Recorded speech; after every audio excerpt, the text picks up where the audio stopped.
Guys, in this video, we are talking about when it's time to walk away.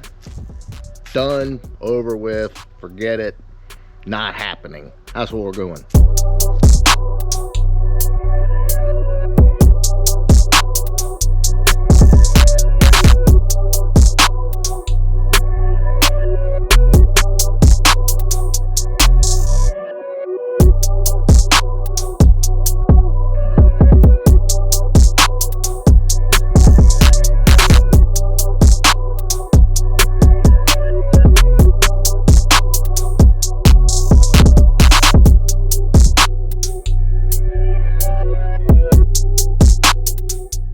Before we get rolling, guys, I gotta shout out my brother Tom on YouTube.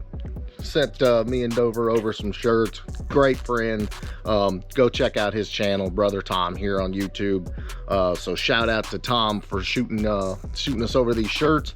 Let's get into it. Look, guys, I get it. We want to save them all. We love Fox bodies. Just kind of how we roll around here. But a lot of times I'll get emails and I'll get questions. Is this worth fixing? And guys, that's a hard question. That's an extremely impossible question to answer because there's a lot of reasons someone's gonna build a car, whether they're nostalgic about it, or they just want a project, or whatever. So let's talk about that. So one of the first things I'm gonna walk away from is rust. Now, all you guys up north, you pretty much already know this, but down south, we don't see it a whole lot. Okay, so listen, rust is pretty much a deal breaker as far as I'm concerned. But there are a few things to consider when you're talking about rust. My hatchback, right where the Ford emblem was on the back, had a little bit of rust bubbling through, and that was essentially from just the drains being clogged up, and so moisture and leaves and all that kind of crap was settling behind it, and it started to rust a little bit. So that's one scenario. Stuff like this is a whole other scenario. Yeah, that's a whole nother scenario right there. So if you've got stuff like this, guess what? You can pretty much bet your ass the rest of the car is also like this. All right, so let's talk about another scenario. Sorry for all the leaves, fall has fallen. It's not uncommon for a southern car to have rust in this area. Number one, you'll have battery leaking, which will cause rust, and then just like you see here, you can have brake fluid leaking and cause rust right there.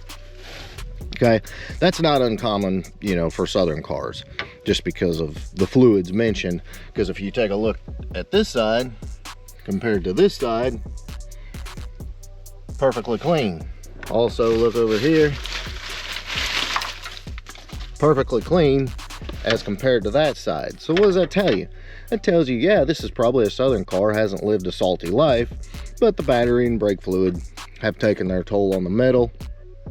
So you can look at that and be like, rest of the car could be good. Another situation is your floor pans. Floor pans could be rusted out for a couple of different reasons. Look right there. We got holes everywhere. Right here. Lots and lots of rust. See the daylight? So when you're dealing with something like that, you could have a leak internally in the car, whether it's a poorly installed windshield or a heater core, then it could be rusting out your floor pans from the top, or it could be rust coming through from the bottom from the salt. That's something you need to look at. So, can some rust be okay? Sure. Like my hatchback. Guess what? It's easy to replace a hatchback. You can just pull one off another car, drop it on yours, and you're good to go. But guess what? If your shock towers, your quarters, the whole underside of the car, the frame rails, the torque boxes, if that's rusty, that's a total deal breaker. All right, so the second deal breaker for me is extensive, crappy body work.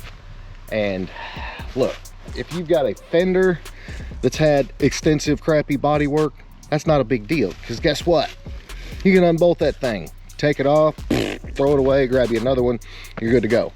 But you've got extensive, crappy body work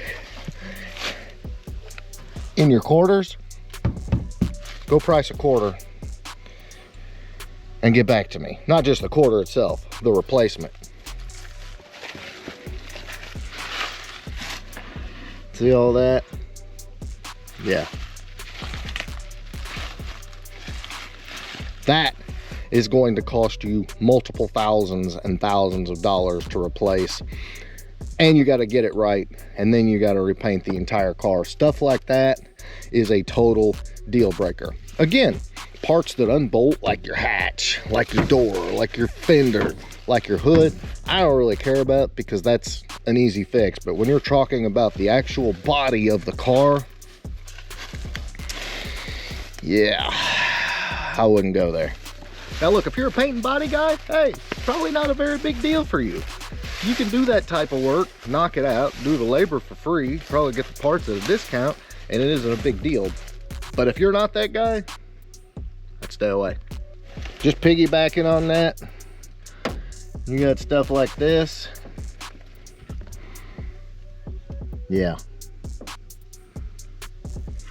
I'd walk away. Again, unless you're willing to replace an entire front clip, wouldn't do it. Bear in mind also, if you've got that extensive of damage in the front of the car, guess what? Probably reverberated back. You never know what you're getting into. I'd walk away. So look guys, I did want to keep this kind of short and sweet, just because we've kind of touched on it before, but I do read your emails and I try to help out any way I can. Those are my deal breakers. Those are those things where, hey, it's really not worth it unless the car has some special meaning to you, like a family member owned it, or you know, it was just like your dad's or something like that. But if you've got this car, hey, guess what? You can still use the parts and help it, you know, that car can help fund another project. Go find you another body. They're still out there. And guess what? If you live up north and everything's rusted out, I guarantee you on Facebook or somewhere else, you got buddies down south that'll help you sort another car and probably help with shipping and stuff like that too. So guys, that's what I got for you today. I hope that helps. It's a very tough question to answer. Everything is situational. So if it did help, please drop me a big thumbs up. Make sure you smash that subscribe button. Catch you on the next one.